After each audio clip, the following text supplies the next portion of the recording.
Welcome to the Budget Mom YouTube channel. I'm Kamiko Love from thebudgetmom.com, and today we are doing another real life budget. So the budget we're going to be looking at today is a reader who works in the educational system. We are going to be looking at her and her husband's paychecks and using that with me working out their income and budget using the Budget by Paycheck method. But we're also going to be looking at, they have an additional source of income. They own a cleaning business. And so we're going to be working out what they pay themselves from their business into their budgets as well.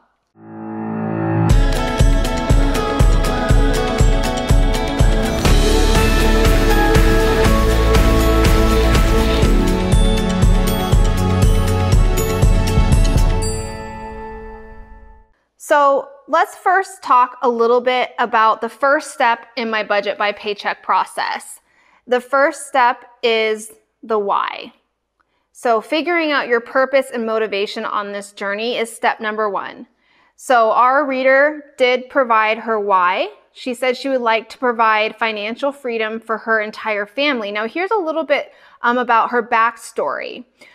She says, we have made some challenging financial decisions in our marriage. First, we both got our masters at the same time while having 3 kids. We then bought our 4th and final home with a large mortgage that we were going to fix up. Again, what were we thinking? So now we are educated, have great jobs, and our house is fixed, but we are broke. We did Financial Peace University at our church because we want to pay for our children's college so they don't have to take out loans like we did. We also want to eventually retire in Florida.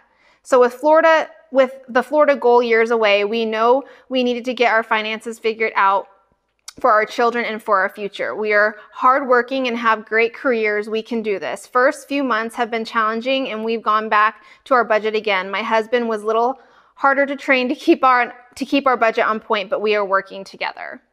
So this is an instance where husband and wife, they're teaming up. Okay, they're doing their finances together. They're not doing it separately. So let's take a look at the second step in the Budget by Paycheck process. Now, before I move on, it's really important. I want to mention she had a couple of goals that she had mentioned to me. She wanted to pay off all of her credit card debt by June of 2020. Now, they don't have a lot of credit card debt. It's only about $2,500, and then they want to pay off their card debt by June of 2021, so essentially a year from now. Now, the first goal is realistic and it's doable. The second goal can be realistic and doable if they find additional income outside of what we are showing you today. So let's look at their income very quickly. So here is their income. Their income totals $9,395. Now they do make pretty good money. Okay, they both have their master's degree. They worked hard to work up in their careers. And so they both get paid on the 15th of each month. Joe is her husband and he makes $39.50 a month. Heather is the wife. She makes $38.75 a month. Now keep in mind, they also have a cleaning business. And this is where they have the opportunity to make goal number 2 of paying off that car debt of $30,000 in 1 year a reality. Okay, it has to do with their cleaning business. Now, right now, they pay themselves a set wage of $1,570. So for the purpose of today's video, we are going to be using the income that was given to us. Okay, their guaranteed income. And that's what we're showing here. But what I'm saying is that paying off over $30,000 in debt is a big goal. And with them, after looking at their expenses, which we'll be going over shortly, it's really a matter of bringing in that additional income from their cleaning business. But I'm going to show you how this works. So I'm already assuming that all of my readers are tracking and categorizing their spending. I feel like that's a given since what they have to send me for this information to do their budgets using the Budget by Paycheck method, they have to know a little bit about where their money is going and what's happening with their dollars. The next is to identify regular bills. So let's look at their regular bills. Now, they have as you can see, their fixed expense list is pretty big.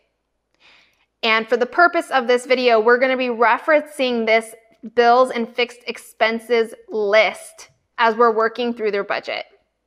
Another thing to mention is she does throw $100 a month, like clockwork, every month into savings. So I added that here, but I'll show you where we're going to place that on the budget paycheck bill tracker when we get there. But let's look at her expenses very quickly.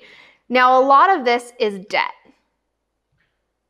And when you eliminate all of her debt and you look at just her fixed expenses for her bills, her expense list gets drastically reduced once we eliminate the debt. So all of her bills equal $8,053. Now, let's talk about the next step in the budget by paycheck system. Once you know your fixed expenses, you need to start thinking about your variable expenses. It's the expenses that fluctuate from month to month. So that's groceries, gas, fun, kids, and miscellaneous. Here is where I am thinking that in order to reach that goal of paying off that car loan of $30,000 a year, why I'm leaning towards additional income rather than cutting expenses, because I feel like they have done that. I feel like they are really, really working with limited expenses, especially for their variable expenses. So they are a family of 5, and they're only spending $325 a month on groceries. $150 a month for gas, $150 a month for fun, $150 a month for kids, and $120 for miscellaneous. To me, that's very realistic and doable. So the next thing I want to talk about very quickly is the budget calendar. But before we move on to that, I want to give you a picture of what we're dealing with. This is all of her debt. Now, as you remember, I mentioned one of her first goals was to pay off her credit card debt by June of 2020. And that's essentially in a month. It's not really doable within a month, but we can definitely get there within this year. So her credit card debt is everything listed in pink, okay? That was her number one goal, was to eliminate these credit cards. The second goal was the car loan. And I'm just gonna move this aside so we can talk about this. So with her debt picture, this is the car loan that they wanted to make goal number 2. Now you can see over here on the left, I made a debt priority for them. I do agree with getting rid of the credit card debt first, because as you can see, that's the highest interest rate. From there though, I think they need to tackle this one main finance. I believe it's some type of loan, but they're paying 24% interest on $8,000. That's what I would tackle next. Number 7 would be their car loan at 14%. So I would take care of this one first just because it's such a high interest rate. Then I would work down into the car loan. Now, most of you guys know that I use the avalanche method. I believe in paying off the debts with the highest interest rates first. And you can see for the first 7 or 8 goals, we did that. But then we get to a point after taking care of the car loan and the one main finance after paying off the credit card debt, we get into all these different variety of debts, okay? We have some medical debt, we have some student loan debt, we have some loans going on.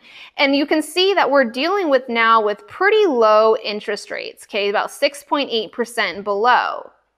So here's what I would recommend. After paying off the car loan, just start taking care of these small debts. Get rid of them. And in fact, if you're making the minimum payments in the first couple of months, I would say about 3 or 4 months, this one here, goal number 8, will be gone if you're just making that minimum payment.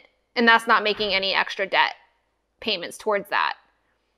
But just start nicking off these small ones and then get to a point where you are then going back to these bigger loan balances or debt balances. And then of course the last debt being the home.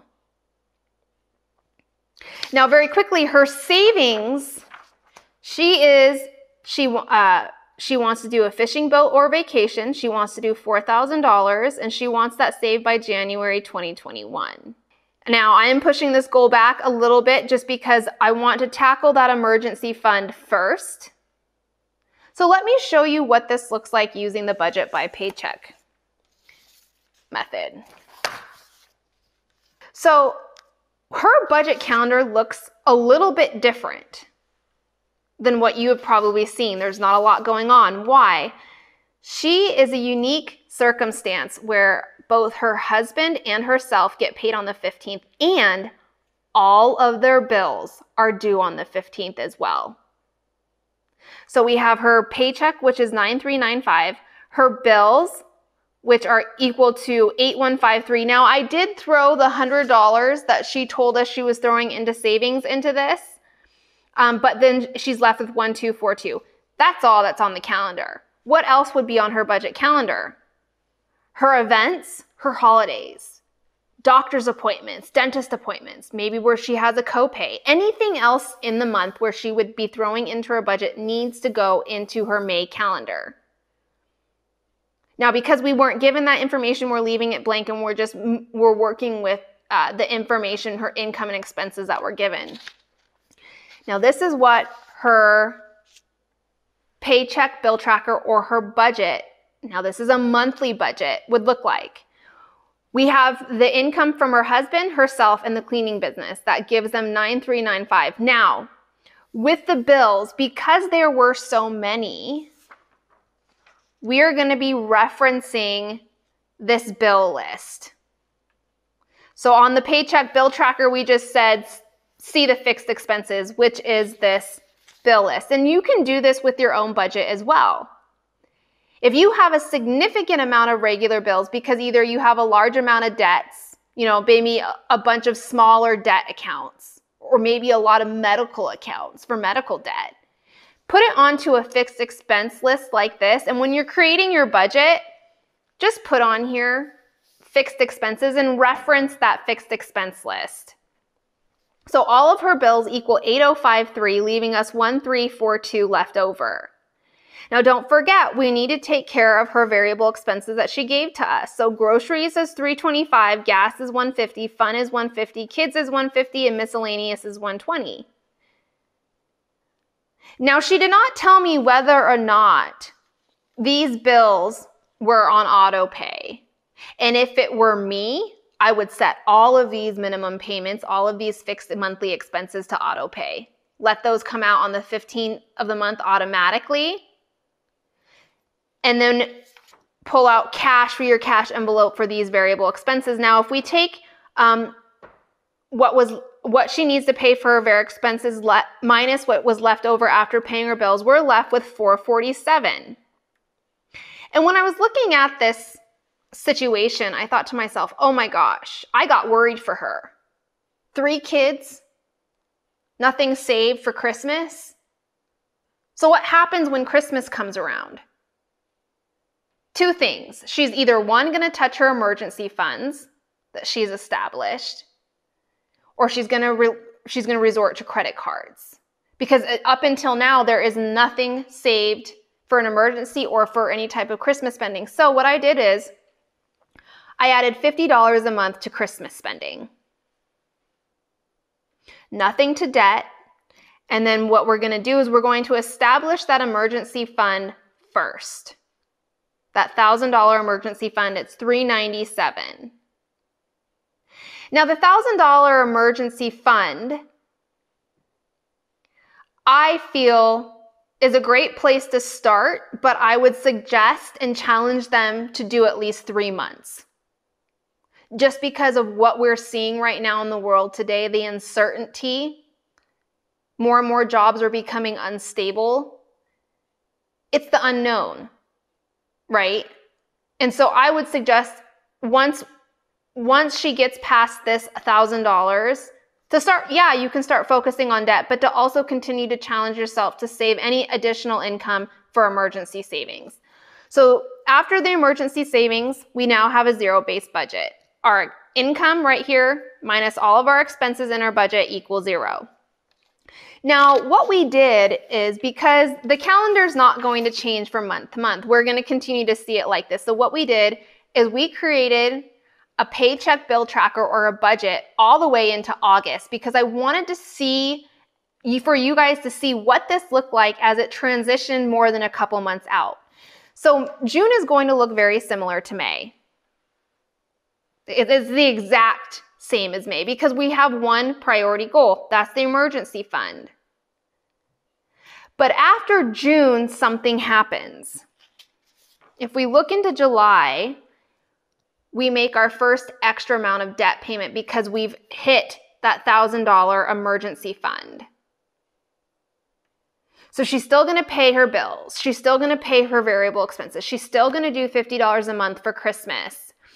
Then what's going to happen is July is the first month where you start to see change. Okay, you're out of the first transition months of transitioning into a new budgeting method, which is the budget by paycheck method. Now you're going to start seeing that plan actually come to life. So 191 is going to go towards that first goal. And we had established this is why prioritizing your debt is so important. First National, 30% interest. Okay, on the $340, small amount, let's get rid of it. So 191, and then we're once again in July, just now reaching that $1,000 emergency fund. But look what happens after July. So we pay her bills like normal. We pay her envelopes, her variable expenses like normal. We do her $50 to Christmas like normal, but we're not going to save this month. Instead, we just paid off her first debt, that first natural. And now we're working on goal number 2, which is the second credit card. And we're putting $248 towards that. And look what that is. Goal number 2, she only owes $266. So she's actually going to be almost paying off that second one as well. So what is happening here is all of a sudden these minimum payments, these here, her minimum payments that she was making in her normal bills, these bills here, they go away. So all of a sudden the amount she's paying for her bills gets decreased, which means she then has more money to throw towards her goals, which is paying off that extra credit card debt. And every single time she knocks one of these debts off of her list, she's going to have more and more and more when she's working out her budget by paycheck or budgets. She's going to have more and more and more to throw at debt. And you will see this is going to snowball very quickly. If we were to keep doing these budget by paycheck bill trackers and these budgets month after month, and I were to do this until the end of the year, you would see that a big majority of her credit card debt would be paid off. So that is how the transition works and what you're going to see. And I highly recommend that if you want to see, okay, what is the progress I'm making in 5 months? What does this plan look like? What am I accomplishing? How is this transitioning? Plan out and budget your money out in advance. And now you can see in this example, we're going all the way out until August. And you can see how it's changing, right? We hit that $1,000 emergency fund and we were able to accomplish that in June. Then we started focusing on this credit card debt, which was one of her goals. Now, are we completing it in the time frame that she wanted to? No. Because we have to be realistic with the income that we were given. And I decided that it was extremely important to have this Christmas sinking fund in there. Because what I'm worried about is what's going to happen and what resources they're going to use for 3 kids when Christmas comes up. So that is our real life budget for May. There is one other thing that I want to mention, and it has to do with, now I did mention that this couple and this family, they do work and have jobs in the educational system, but I'm thinking because they're master's degrees, that they're maybe working in higher level management within the school districts. But when it comes to a teacher's salary, okay, kindergarten teacher, high school teacher, where you're working on a pay schedule where you get paid during the school year and then summer rolls around and you don't get paid during the summer months. What I recommend in that instance and circumstance is to create a revolving savings account. Okay, you want to be prepared financially for the months that you're not getting paid. A revolving savings account would mean that in the months that you are getting paid, setting aside a specific amount to throw into this revolving savings account that you would use to withdraw money from, just like you would be getting a paycheck during those summer months when you're not getting paid. It's called revolving because you are filling it up when you have the extra income and you're using that money when you are short. Okay, and we're considering the months that you're not working during the summer months a time where you're short. So you would sit down and literally write out your budget, determine how much you need to live for those summer months, and every single month during the summer, you would pull out that specific amount. Okay, it should be a consistent, specific amount from that savings account. And then when you're working again and you're getting paid again, you're going back to school, you would fill it back up. Hence the word revolving, okay? So that is my number one suggestion, and that goes with any type of income where you're working on a commission-based income. Real estate, where you're getting a big commission, you're not getting paid when you're not selling homes. It would be the same circumstance and the same situation that I would recommend. If you found this video helpful, please like it and don't forget to subscribe.